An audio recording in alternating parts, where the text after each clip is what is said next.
Build creative confidence. Beat the inspiration addiction. Join the Writer's Gym.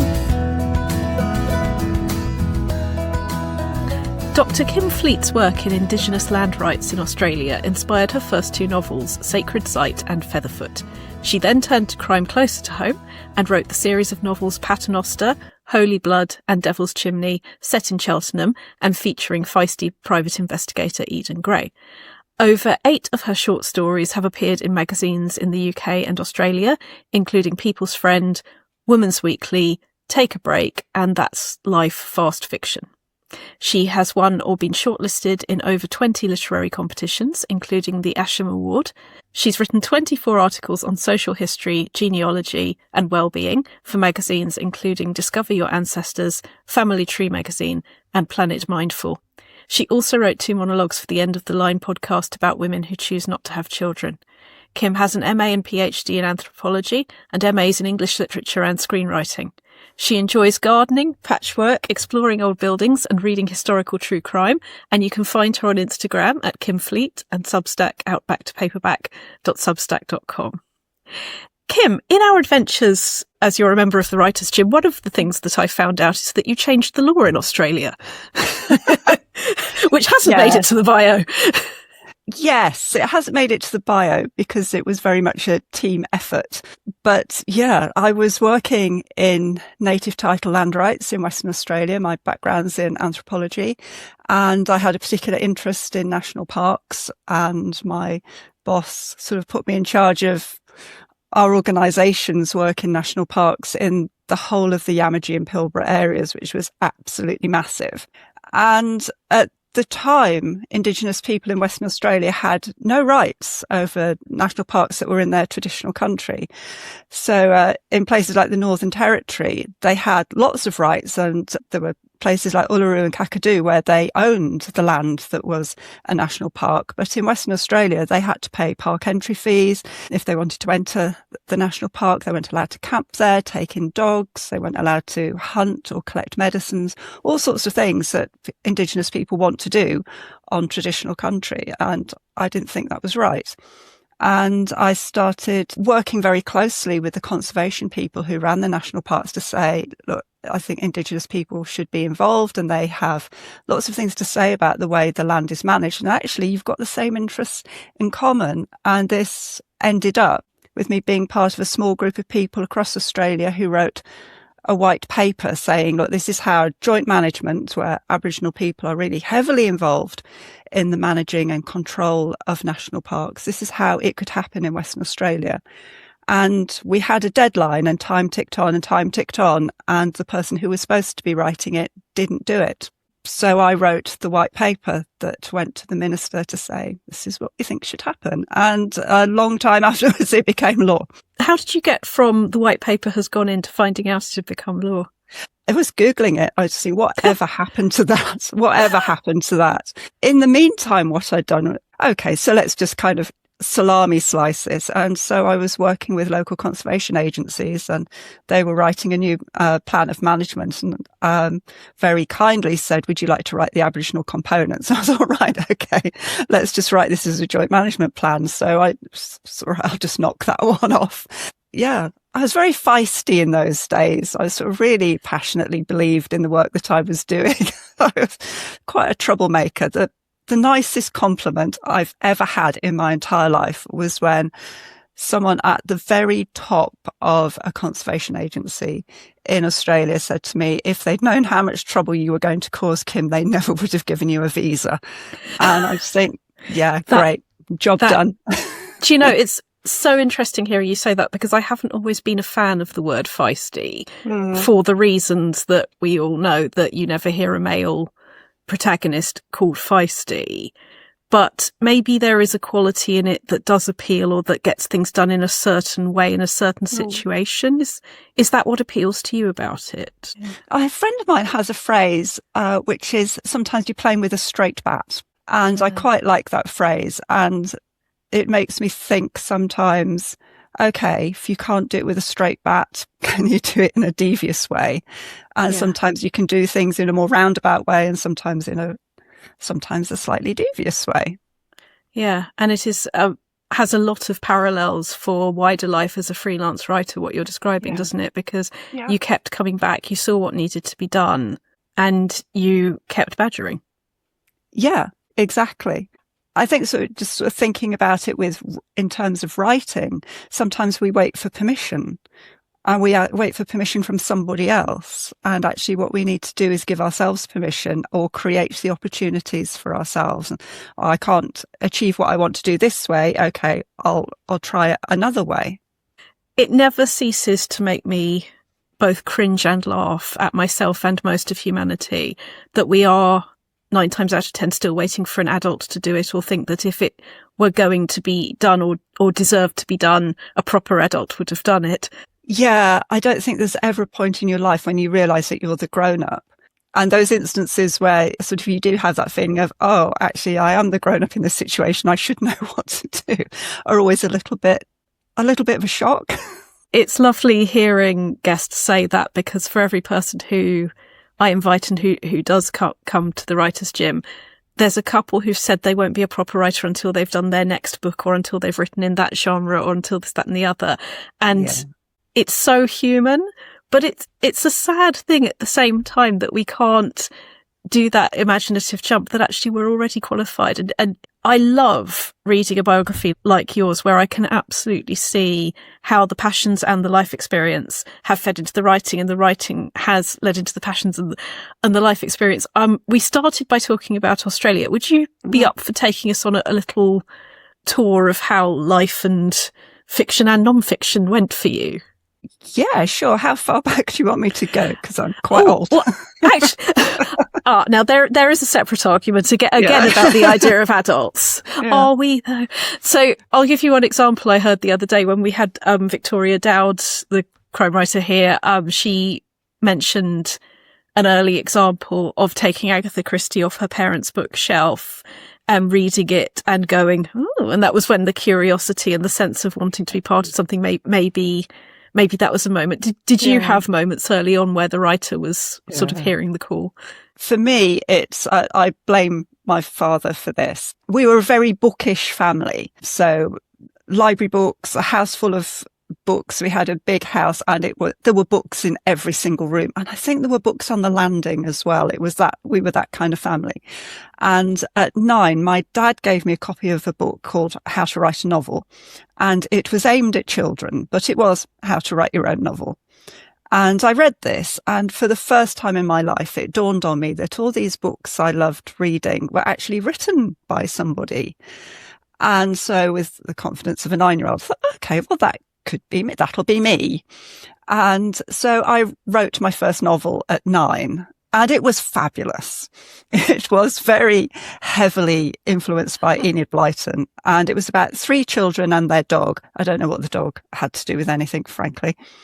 They find an old spell book and find a spell where they go back in time to the time of Elizabeth I and uncover a plot to assassinate Elizabeth I and put Mary Queen of Scots on the throne. And they have to thwart this plot and then find out how to get back to their own time. And it's got brilliant dialogue in it. It's like, good morning, Queen Elizabeth I. Have you had any breakfast yet? And it's just superb. But I think it has kind of established this is the kind of writer I am. I like writing dual timelines. I like things happening in the past, and I like what if questions. Which are all such wonderful foundations, aren't they? Yeah, because I mean, we can giggle at what isn't there yet. Of course, we all giggle at prove yourselves for what isn't there. But you can see how much really is there of who you are now. Yeah, and sometimes when I've sort of been writing things, or sometimes if I'm giving a talk about a book, then I'll think, yeah, that question about assassinating Elizabeth I and putting Mary Queen of Scots on the throne, I'm still exploring that question.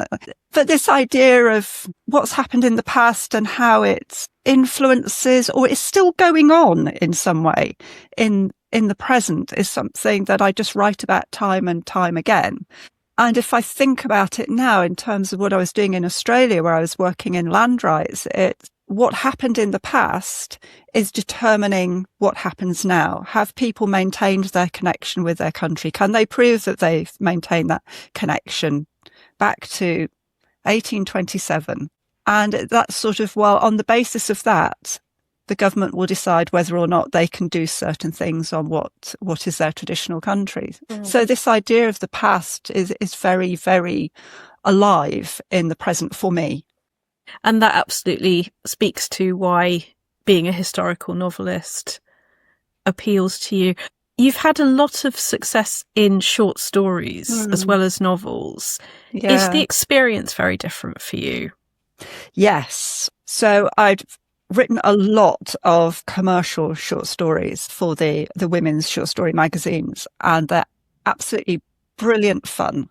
And they have their own parameters to them. So I wrote dozens and dozens and dozens of short stories for the People's Friend magazine, which I know is not everybody's taste, but it really teaches you how to excavate a story. And you have such tight parameters that you can't write about this. And so you can't do any sort of domestic abuse, for example, or anything where an animal is hurt. You can't do that. You have to have a happy ending, but it can't be soppy. And this is really great training. I've got 2,000 words. Can I come up with a story that's original and fits these parameters and fits this magazine? And I found that really great training. And it was also wonderful because at the time I was writing crime stories, and my crime is really quite gritty. I think if you're going to kill someone, then don't make it cozy. That's a personal belief that it has to kind of affect people. And if you think, oh, well, so-and-so's been murdered, it doesn't feel right to me, sort of that the victim can be so easily cast aside. So when I write crime, if somebody is killed, then it's hard. It's hard to read. But writing that kind of thing and researching ways to kill people and red herrings, etc., is very dark business. But the other side of that was, well, I can write a story for the People's Friend this week, and it can be about a girl who works in a garden centre, and and it can be it was very sort of light and joyful. And so I got those two sides, which I found really, really nourishing as a writer. Can I ask about that experience of light and joyful? I'm hearing a lot of confidence building opportunity there, because although the subject matter has those parameters and tends towards the light and joyful too, potentially, you're also dealing with very strict structural work. Can you talk to me a bit about how you make that fun for yourself, and if you are much of a planner or if it stays in your head and comes out? How does that experience go for you? The way I go about it is so quite often a character comes to me, especially if it's a short story. I'm usually starting with a character who's then in search of a story. Novels somehow seem to start the other way around, that I sort of have a what if for a plot and then have to go and search for a character, and then in the developing of the character the plot completely changes. But I used to find it quite fun sort of to start with a character and what's their problem. And so it could be something. One story that was a lot of fun to write was a young mum whose little boy will only eat food that's a particular colour, and each week the food, it's a different colour. So one week he'll only eat green food, the next week he'll only eat red food, for example. And sort of thinking, well, how does she resolve this? So I enjoyed sort of that thinking through of it, and how do you sort of keep the reader guessing for how this is going to be resolved? That also, I'm guessing, maybe that confidence builds that for writers starting out, I'm not sure the idea of it being fun, that I have no idea how I'm going to resolve this, could equate to fun. But actually, when you've done it a few times, maybe that's part of the fun, that it hasn't come yet. Yeah, it's an interesting question. I suppose there were some times where I thought, well, I fixed it before, I'll get the answer somewhere. There have been times sort of with the novel writing where the characters have got themselves in an absolute pickle.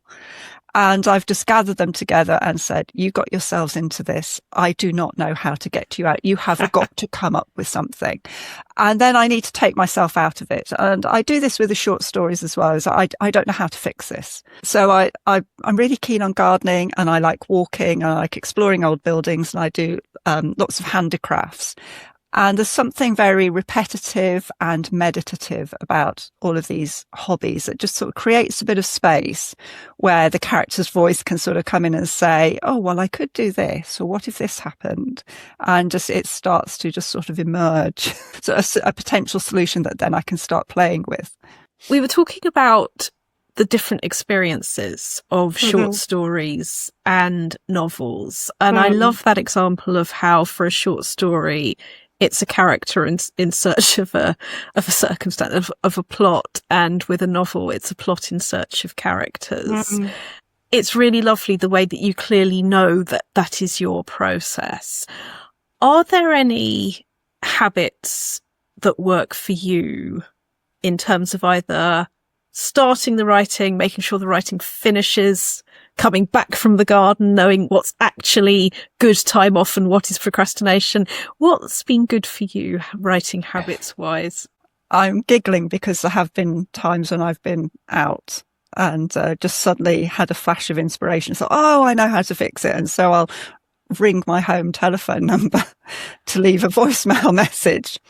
But I can't just leave the voicemail message. I have to make it dramatic. And so I don't know if you remember the Men from U.N.C.L.E. So the message always starts open channel D. And then I just say whatever. There is absolutely no reason to say open channel D, except I find it amusing. There is a reason though, because it's your ritual. It is what brings forth the situation. Yeah. Oh, that's fabulous.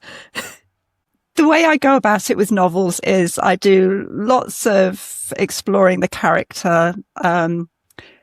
I'll sort of draw maps of the place. I'll draw out character connections. So I have a technique where I draw out all the character connections, see how it's a way of checking that I've got enough plot and I've got enough story is by drawing out the characters and drawing all the different links between them. And I can see where there's a soggy bit. And then I think, right. And I don't start writing until I know that I have got enough in the middle, because that 30,000 word bit where you suddenly go, right, I know how this ends, but what actually happens in the middle, I'm not really sure. So I've got a technique for dealing with that. And then what I do after I've played with it for quite some time and procrastinated hugely by putting together a mood board with cutting pictures out of magazines and gluing them onto a bit of paper. Can I press you on that? Is that procrastination, or is that process? It's part of the process, but it is also a bit of procrastination, because by that point I can usually feel the story starting to push. When it starts to push, it's going, okay, I want to start being written now. And it's really scary. And another part of the process is that when I start writing, when it's also kind of new and shiny, that it's in my head, and I know that as soon as it comes out onto the page, it will no longer be new and shiny. It will be really quite awful. And that's quite a terrifying prospect. So I write first thing in the morning, still in my pajamas. And usually once I'm into it, I switch the TV news off. But when I start writing, I leave the TV news on. And I say to myself, I am not writing. I'm listening to the news, but I also happen to be faffing about on my laptop.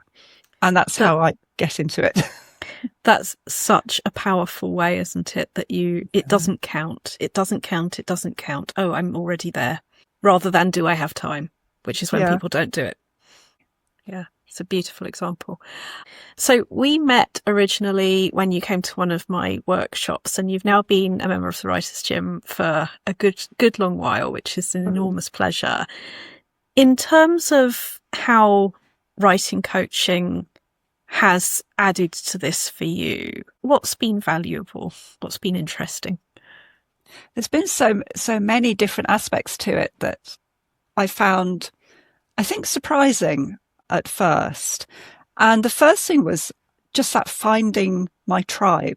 The writing sessions where we're sitting there all working on our own different projects, but it creates a safe place to sit and write, and knowing that other people are sitting and writing too. And that great sense of camaraderie in the group, that we're all cheering each other on. And it's a safe place to say, I'm really struggling, but also it's a safe place to say, hey, I've had a big win, because it's not always safe to say that. And you could say that to people and they don't actually understand what the big deal is. Oh, hey, I've had a story accepted. Oh, well, so what? You're supposed to be a writer, but actually every win is a win. And in terms of sort of the coaching, it's that safe space where you can sort of bring along whatever's happening at the time. And as a writer, other stuff that's happening in your life kind of impinges or has an effect on your writing, because it affects your mood and it affects how you feel about yourself. And all of these things change the way that you turn up at the page. So a lot of the writing coaching experience has been about learning to sort of look at my own rhetoric. What is getting in my way? How am I standing in my own way? Sort of challenging ideas that I have about myself as a writer. One of the big differences I've seen in myself is that instead of saying that couldn't be me because, I'm starting to say, well, that could be me. And well, let's just give it a go. That feels very exciting, and it feels much more expansive. That sort of there are opportunities out there. And it takes a little bit of courage to put your hand up and say, well, I would like to play over here and I would like to be considered for this. But actually, the fear of the fear, if that makes sense, is greater than the actual fear involved with pressing send. That once you've just go, no, I'm just going to do it. The fear in pressing send is a lot less than but what if they're going to, and there's sort of total tailspin you get yourself into. Whereas, as we've talked more and more in that expansive manner, as you say, you've seen those examples of how I'm not the sort of person or I'm not the kind of person who becomes either I would like to do, or I wonder what it's like to, or a genuine I'm not interested, but it's no longer that mess of what does this say about me? It's going for the who am I and what do I choose? And expansive is a very good way of looking at that, isn't it? That we're always growing, and our creative mindset means that we are always looking for what is coming next and what we want, where we want to go with these things. Yeah, exactly. Just seeing that the world is full of possibilities. There's a couple of funny things with writing. And one is that I'm still coming to terms with this from time to time, is that there's never a point where you're sorted, or as the Australians would say, there's never a point where you're home and hosed. And I used to sort of think, once I've got one book published, I'll be sorted. Once I've got an agent, I'll be sorted. Once I've got a publisher, I'll be sorted. And this is just not true. And that can be terrifying, but it can also be really liberating. The other thing that I've learned is that it's not over till it's over. So sometimes when sort of people have said to me, I sent off a story to a competition or I sent it to a magazine and they didn't want it, I said, well, send it somewhere else. Because I do believe that stories find their level. And I've had occasions where I've sent a story to a magazine and it's been rejected. So I sent it to another magazine who accepted it straight away and paid me double what I would have got from the first magazine. So a rejection can be a really positive thing, but you have to allow it to be a positive thing. I was talking about this in response to a big rejection that I got last week, in which it became really apparent that the thing it's not even secretly, but kind of secretly wanted to do, which was find the right agent for this and go down a more commercial route, is what this other publisher is suggesting I do.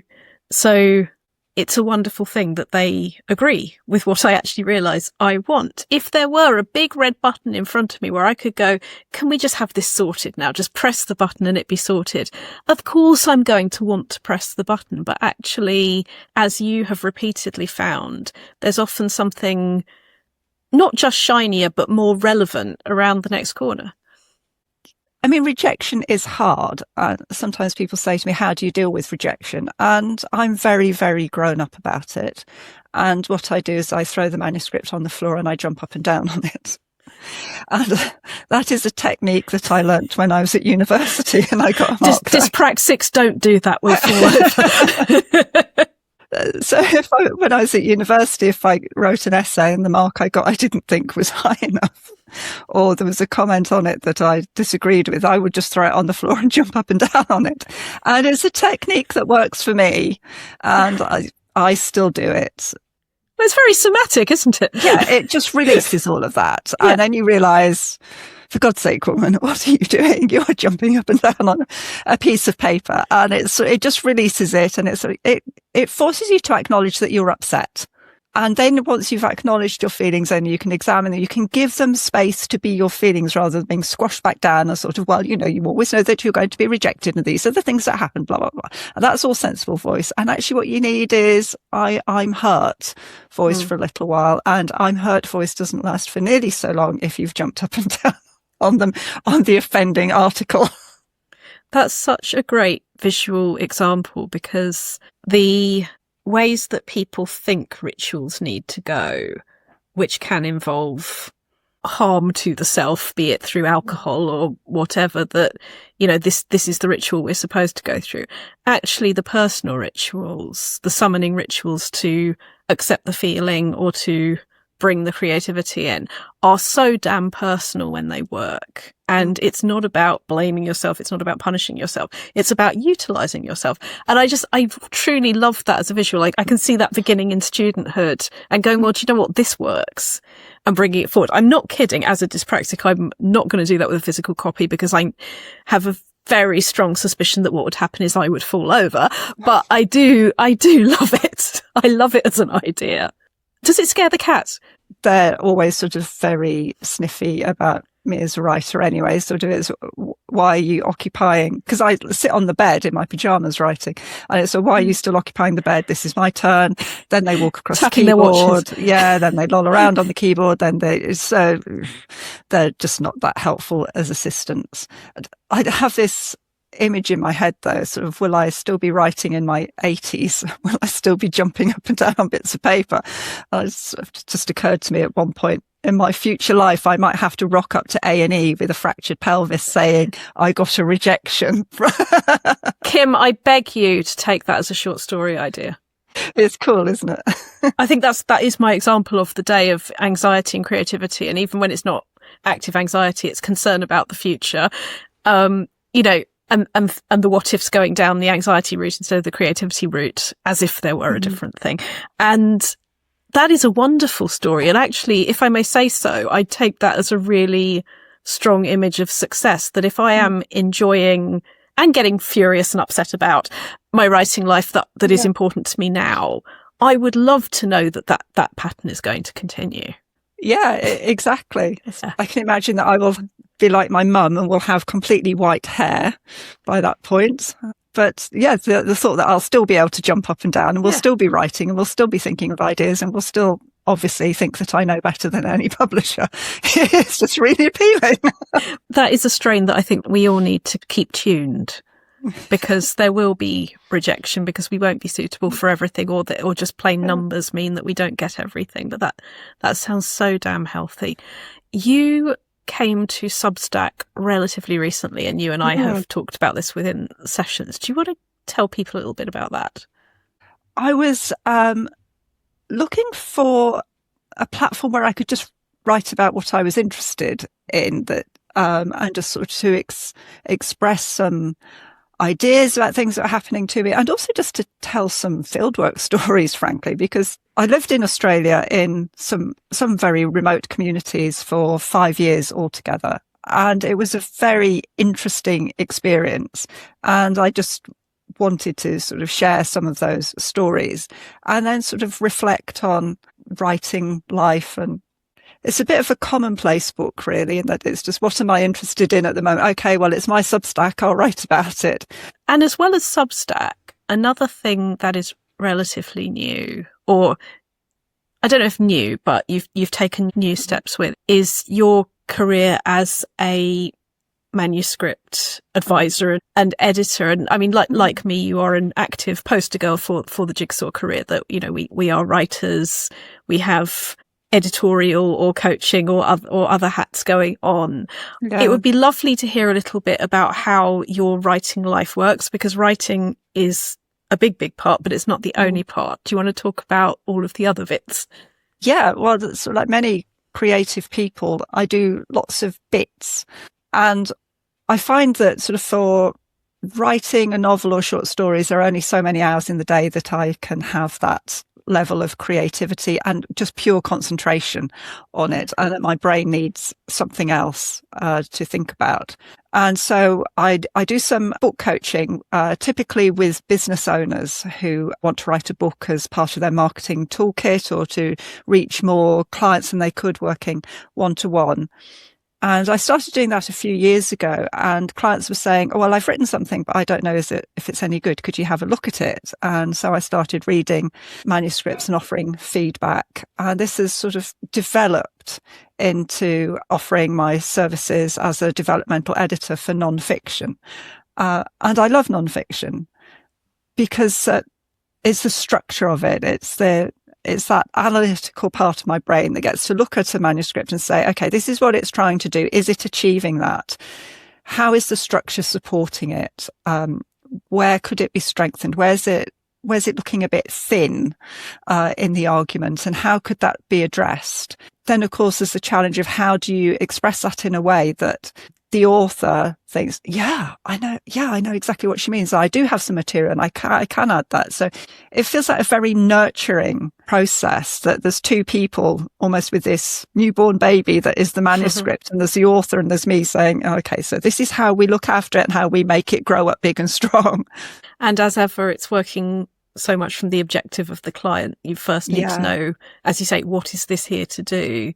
And then how can I help you narrow the gap between what's in your head and what's on the page? Yeah, it's very interesting working with business owners because the creative blocks that they have seem to be quite different to the creative blocks that fiction writers have. So the fiction writers are quite often, it's sort of who am I to tell this story? Who am I to think of myself as a writer or an author? Whereas the business people can be sort of a much more straightforward in a way. It's sort of, well, how do I start? And what do I put in my introduction? And what are my options for publishing? And do I need an ISBN? And so it's all sort of nice kind of structural and practical issues and that we're looking at to work out, what's the best solution for them. And it makes a really nice contrast to the creative writing that I do sort of first thing. It's a good reminder, isn't it, that different people's blocks are about different things. And if we can hear that they don't have our block, for example, but we can see what theirs is about, we can make that imaginative or that faith jump that if that is a dissolvable block, maybe mine is too, and on with the show.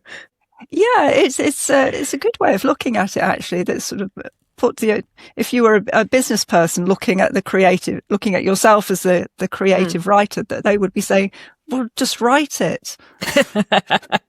A director I assisted many, many years ago told me that a director's job was to find 101 ways of saying no to an actor without ever saying the word no. That may be discourteous because the thing that I do, as you know, is I want to get in that person's head and help them get from where they are to where they need to be. And I truly believe he meant exactly the same thing in different words. But the thing is that it's finding the yeses. It's finding a point of curiosity or truth that you can work from, isn't it? And I have experienced that you are very good at finding that with people. You look at it and you see what it's trying to say, and you're very clear if you don't think it knows what it's trying to say yet. It's just good fun. I mean, sort of ideally everybody would do work that they find fun and engaging, but I'm particularly lucky with the editing that I find the manuscripts absolutely fascinating, and the clients are all interesting people with lots of really useful and helpful things to say, and I get to help them say those things out in the world, which is a real privilege. Brilliant. Do you want to say where the website is? The website is very, very complicated because it's just drkimfleet.co.uk. Wonderful. And we will put that in the notes in the podcast as well. Put that in the show notes. I do have a story about meeting a fan once. Oh, go for it. Yes, please. I don't know if that's of interest. It kind of links into that sort of, just sort of listening to the podcast. There's been lots of writers who have kind of said, but it's just little old me. It's just me. And sort of you sort of push them on the awards that they've won and then the number of things that they've written. And there is still this sort of, but it's still just me. Dan and his second BAFTA that didn't really count. Yes. yeah, exactly. And I had an experience a few years ago.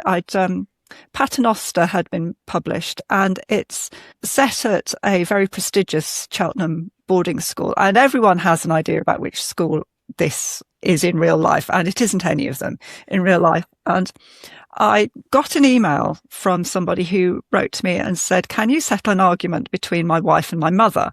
My mother says it's based at this school and my wife says it's based at some other school. Which one is it? And I wrote back and said, well, it's not, but to let you into a little secret, this is where it is based, and this is how I've moved Cheltenham around a little bit in the story. And then my second book came out, Holy Blood, and I had a book launch for it. So I emailed this person and said, oh, you're very kind of very interested, and there's a book launch and it's free to come along. You don't have to buy the book, but it would be really nice to meet you if you'd like to come along. All three of them came, and they stood in the queue to sort of say hello to me, and they were nervous. And I had this feeling of, oh my God, these people are nervous, and it's just me. And it was a really strange feeling because I was nervous. It was my book launch. And there were people turning up who were going, oh yeah, we're going to meet this author whose book we like. But it was a great lesson in sort of remembering who the readers are and who you're writing for. And that you can be feeling quite scared inside, and it's just little old me, but to somebody else, actually, it's a big deal. Yeah. So yeah, it was a great experience. It's such an important thing, isn't it? Because everybody is looking at somebody else going, ooh.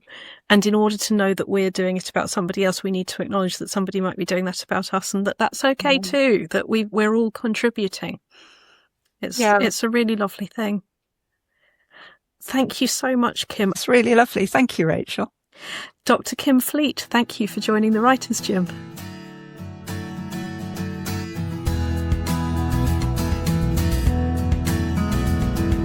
You've visited the Writers' Gym with author and coach Dr. Rachel Knightley. Production and sound design are by Ashley Lexine, and theme music is by Chris Gregory.